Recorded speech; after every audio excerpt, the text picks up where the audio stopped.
Pertanyaan lah.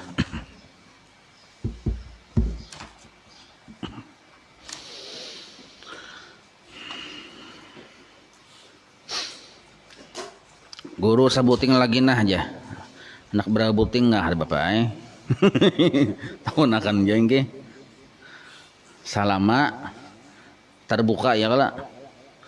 Nah, karena sudah waktunya habis kada kau lagi itu batakon. Sabuting lagi yang hendak ditanyakan soalnya ini pernah ulun alami pertanyaannya, mana afdalnya beribadah atau melayani laki? Oh berarti pian bebinian leh. Mana afdalnya ibadah atau melayani laki? Ibadah itu ada dua, ada wajib, ada sunnah. Yang wajib itu tetap dikerjakan. Nah, lalu termasuk ibadah yang wajib adalah melayani laki. Jadi kita banding-banding. Jadi ibadah itu ada dua, ada wajib, ada sunnah. Nah, melayani laki termasuk ibadah yang wajib. Jadi amun ibadah yang sunat napa? Sembahyang duha, tahajud, puasa sunat, sembahyang sunat. Nah, itu kalah dengan melayani laki. Kita nak berduha, laki mengiau, hadang dulu berduhanya, kaina dulu sahuti suara laki. Nah, sama nang kayak kita longkuitan gitu juga.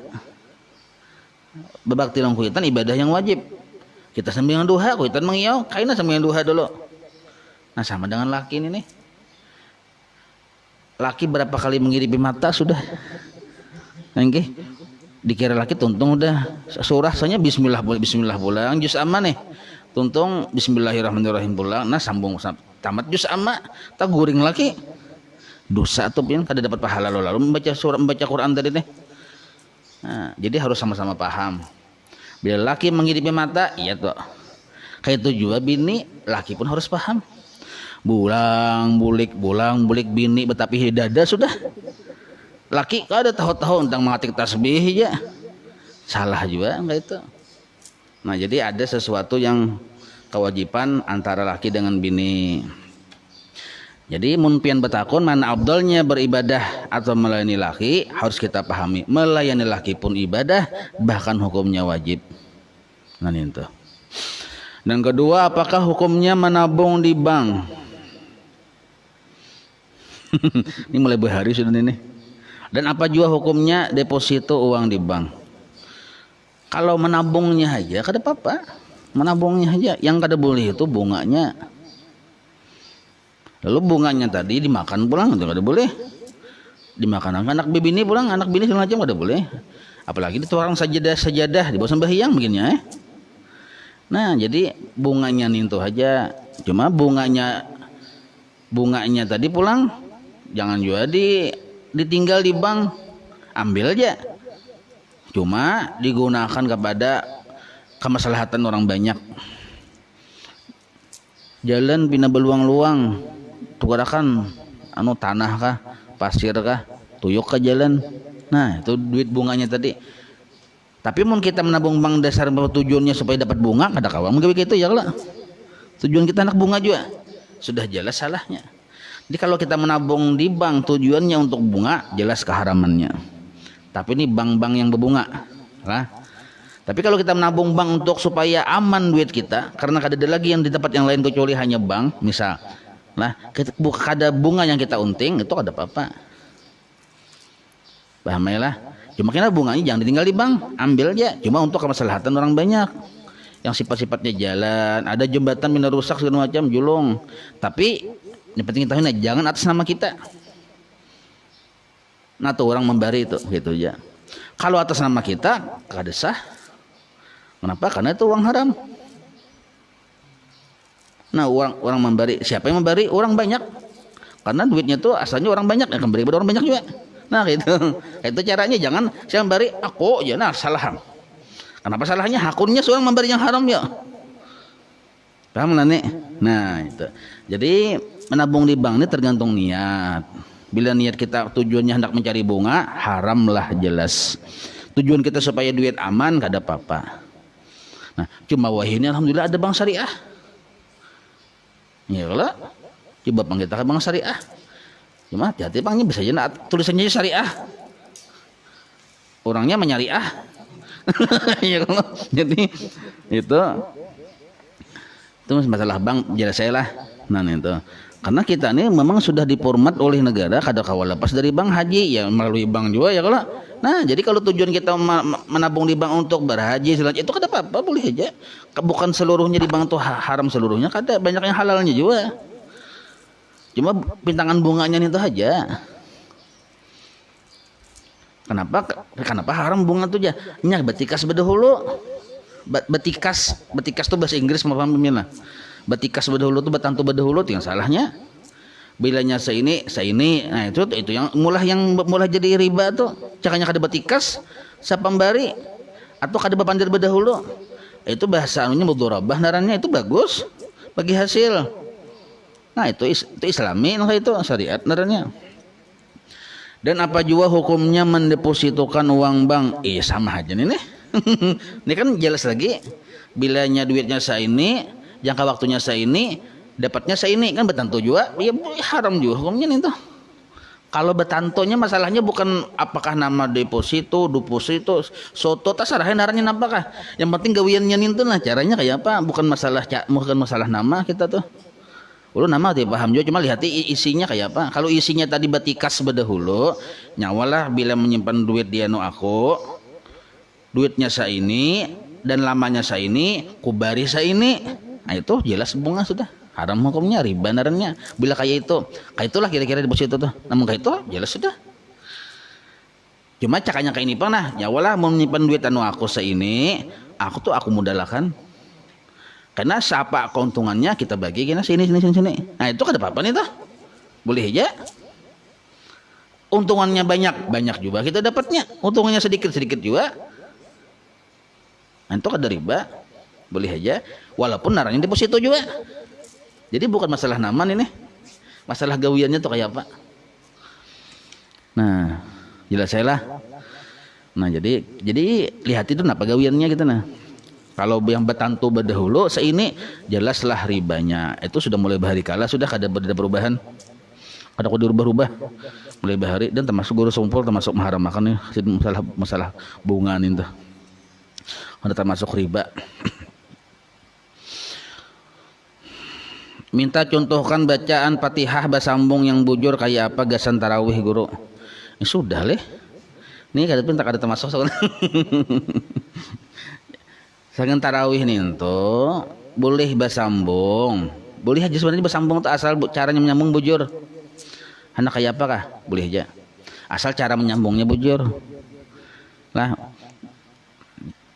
artinya cara menyambung bujur tuh yang di akhir ayat tuh nah barisnya tadi dibaca mau menyambung jangan disukunkan dibaca. Itu caranya. Memang ada tata caranya bang itu yang sebujurannya lah. Cuma seandainya kada menggunakan itu kada apa boleh aja juga. Nah, jadi cara menyambung pian itu tergantung get mana pian napas tahan. Itu aja tuh.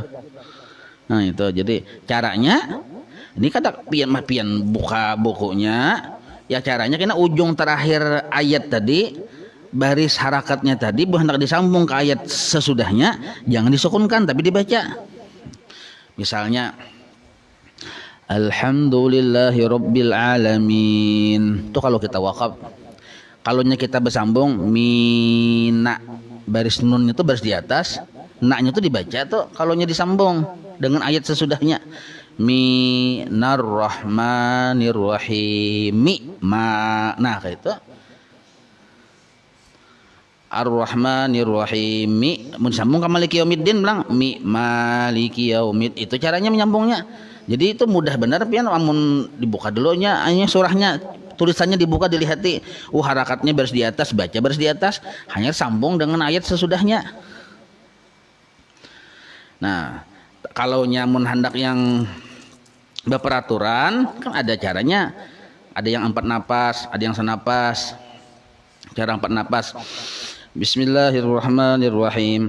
Alhamdulillahirabbil alamin arrahmanirrahim maliki yaumiddin. Menapas. Iyyaka na'budu wa iyyaka nasta'in. Menapas. Ihdinas siratal mustaqim siratal ladzina an'amta 'alaihim ghairil maghdubi 'alaihim waladdallin.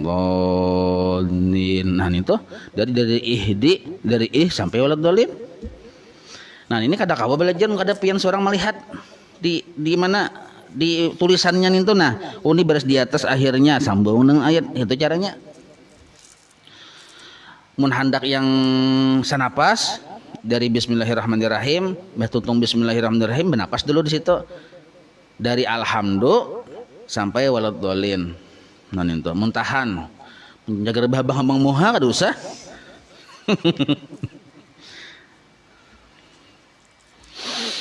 Jelas saya itulah. Jadi minta contohkan cara bacaan Fatihah bersambung yang bujur kayak apa yang tadi. Jadi lihat ya anunya. Yang penting pian bukan contohnya cara paham dulu maksud cara menyambungnya. Jadi bacaan huruf baris di akhir ayat dibaca disambung dengan ayat sesudahnya. Nah, itu caranya tuh.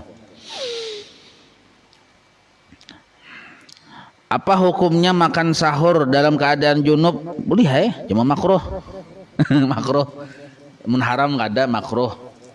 Jadi makan, minum, walaupun nggak ada bulan puasa, walaupun nggak ada waktu sahur, masih dalam keadaan belum mandi ganal, belum mandi besar, belum makan, minum, hukumnya makruh.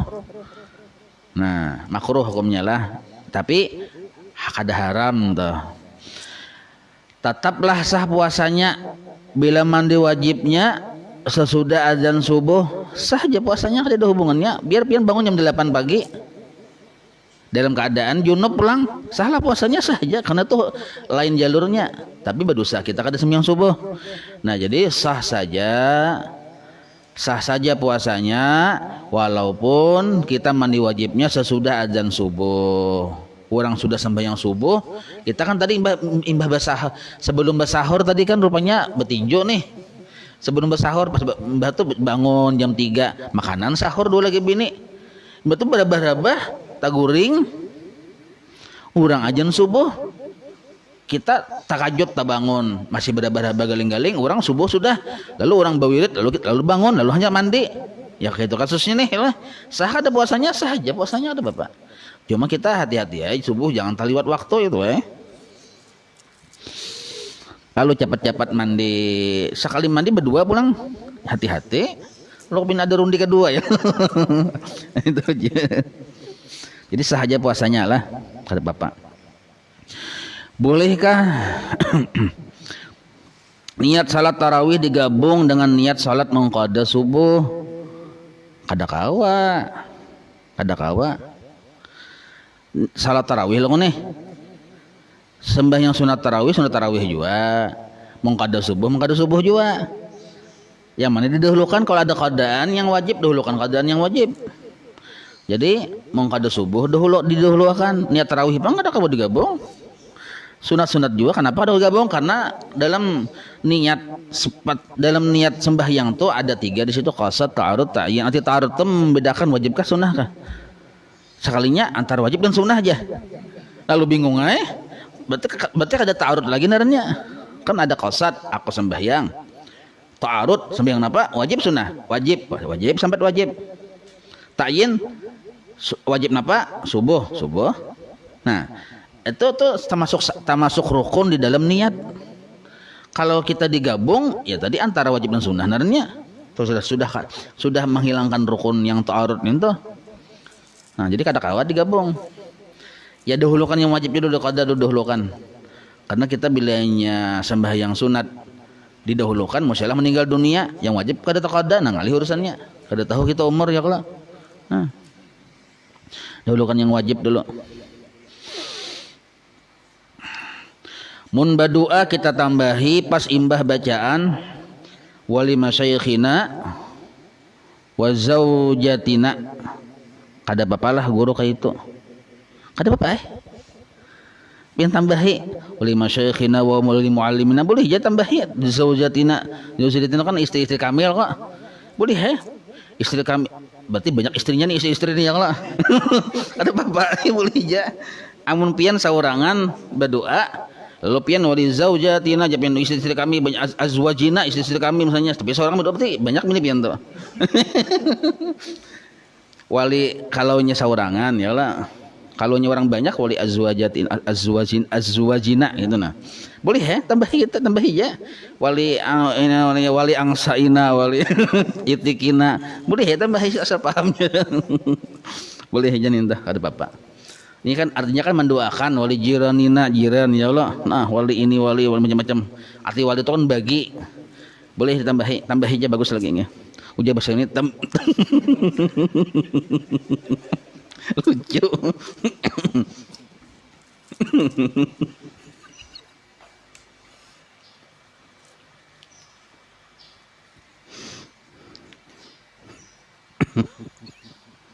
Tertawa terus.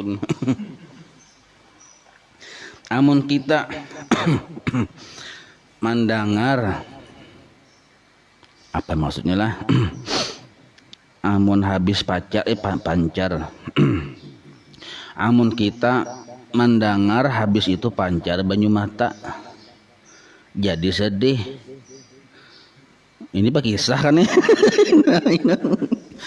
Lalu bila taganang keluar pulang banyu mata asli Banjar pian ini pian kadang membatalkanlah puasa. Oh kada batal puasa. Aja pian menangis seharian kada batal puasa. Paling mata aja yang gatal. Kada batal puasa. Kalau menangisnya tadi memang hendak menangis itu kada batal puasa. Amun ditetangisakan bang kada batal juga puasa, kada ada hubungannya sebab kenapa aja kada batal ya. Pian cari pembatal puasa kada terbuat di situ. Kalau bang pembatal puasa menangis kada ada. Nah beda kalau kita menangisnya karena bakalahian misalnya dulu lagi bini itu batal pahala puasa. Kada berpahala lagi, besarikan tuh bang. Oh bau maunya sampai tangis misalnya. Baju jawaban puasanya kada batal, pahalanya yang batal. Itu aja tuh. Kalau kita menangis karena sedih biasa aja tuh kada apa-apa itu. Jelas saya lah kada batal puasanya tuh. Mungkin itu menangisnya pulang hari ini jayo aja.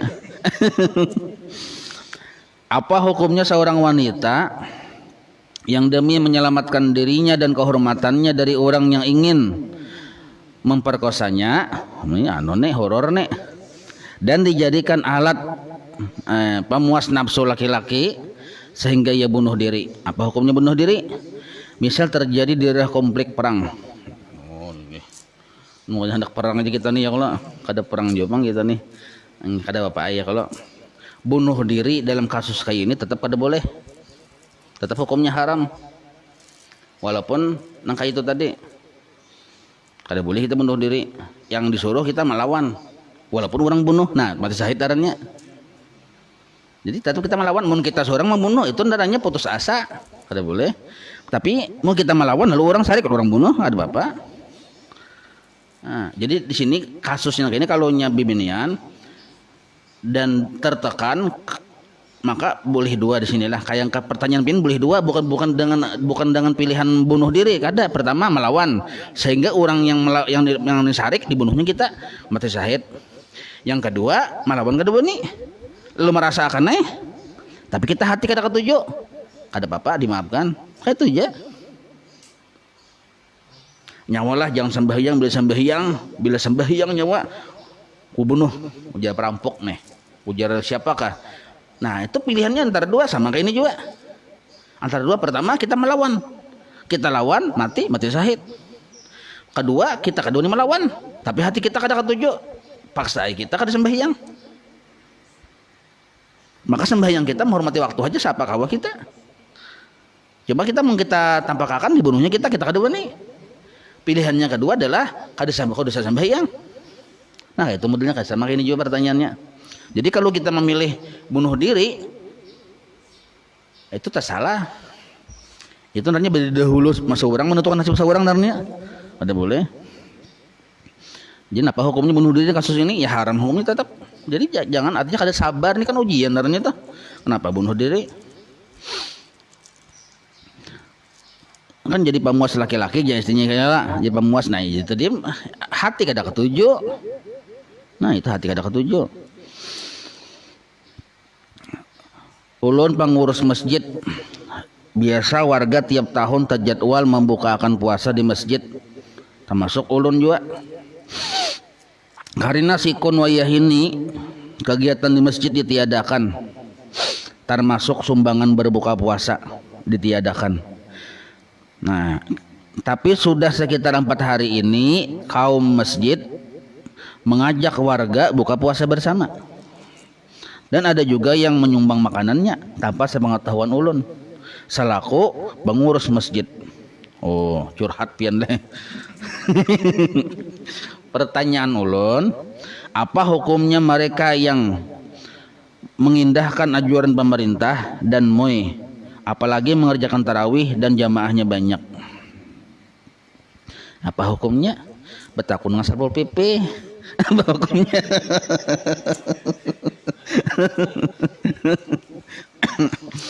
Jadi nang kayak ini kan ada zona-zonanya ya. Kalau zonanya sudah zona merah, atau zona merah tuh bisa jadi orang tadi menjangkiti kita atau kita menjangkiti orang. Kalau sudah kayak itu tuh bisa jadi orang menjangkiti kita atau kita menjangkiti orang. Menurut para ahli tuh nang kayak itu tuh buahnya sudah berisi keputusan zona merah nantinya. Kalau tapi kita memaksakan nang kayak ini, nah itu termasuk hukumnya berdosa kita, karena pemerintah wajib ditaati, karena pemerintah ini berisi keputusan untuk kemaslahatan orang banyak juga. Nah kita mengarasi maka kita berdosa sebenarnya. Melaksanakan yang sunnah, meninggalkan yang wajib. Apa yang wajib? Mentaati anjuran pemerintah. Nah, tetapi kalau kita masih di zona hijau, masih aman-aman aja, maksudnya di daerah kita tuh masih terisolir dari orang luar, kita ini masih aman-aman aja. Nah itu kada apa-apa, kada masalah. Walaupun jadi kada kau disamaratakan juga bang ya kalau kita masih aman-aman aja, ya bertarawihan. Tapi kalau nya wilayah kita kada aman, ujar bubuhan ahlinya kada aman tuh, nah maka kita pun harusnya mengumpati anjuran pemerintah yang kayak itu. Jadi jipin takut apa hukumnya kada masil pemerintah. Nah lihati dulu di daerah mana nih tuh.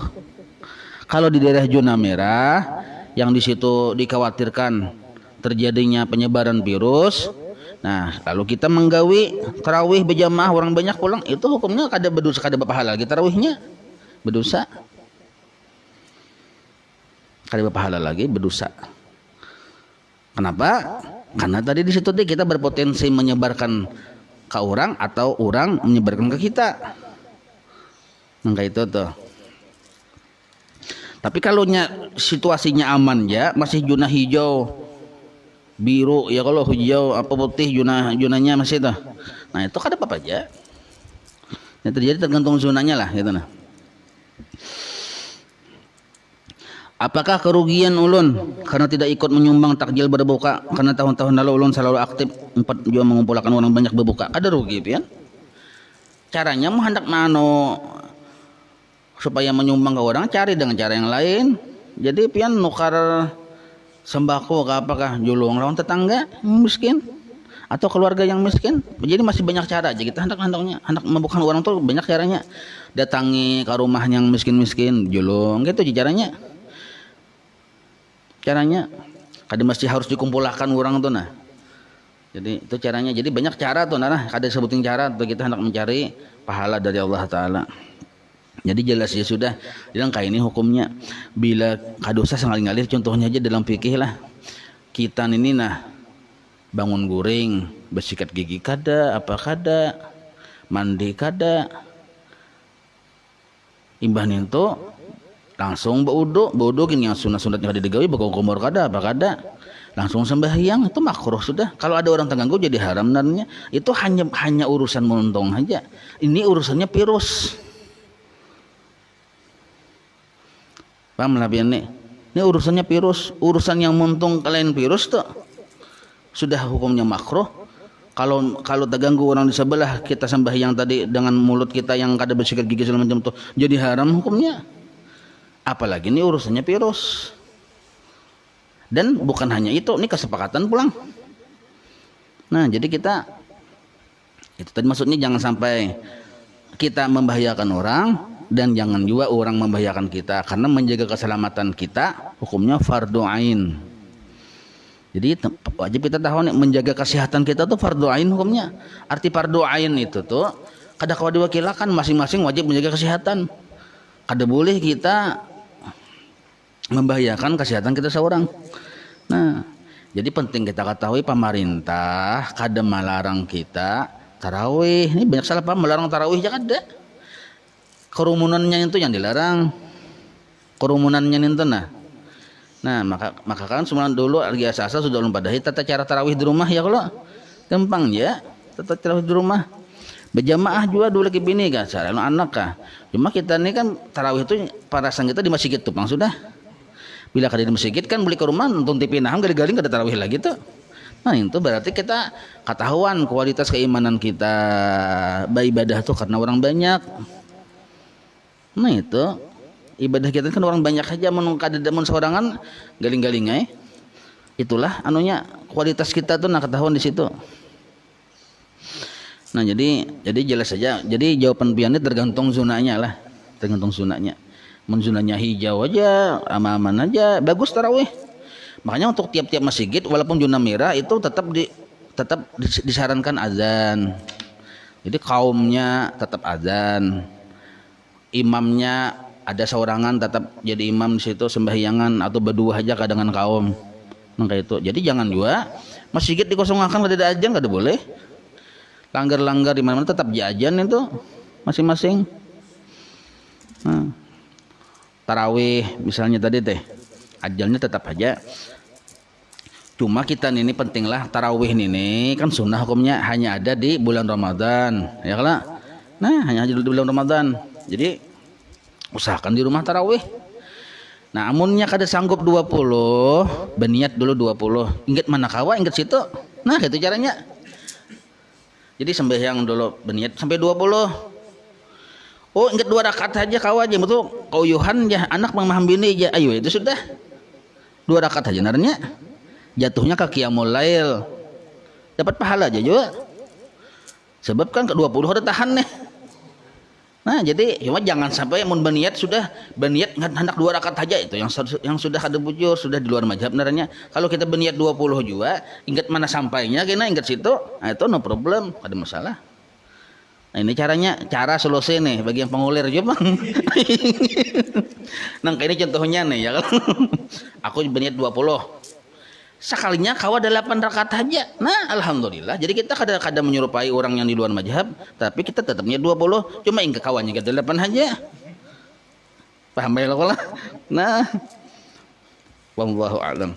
Ya Rabbi bil Mustafa balligh maqasidana waghfir lana ma madha ya wasi'an karami ya Rabbi bil Mustafa balligh maqasidana waghfir lana ma madha ya wasi'an karam ya Rabbi bil Mustafa balligh maqasidana واغفر لنا ما مضى يا واسع الكرم وصلى الله على سيدنا محمد وعلى آله وصحبه وسلم والحمد لله رب العالمين.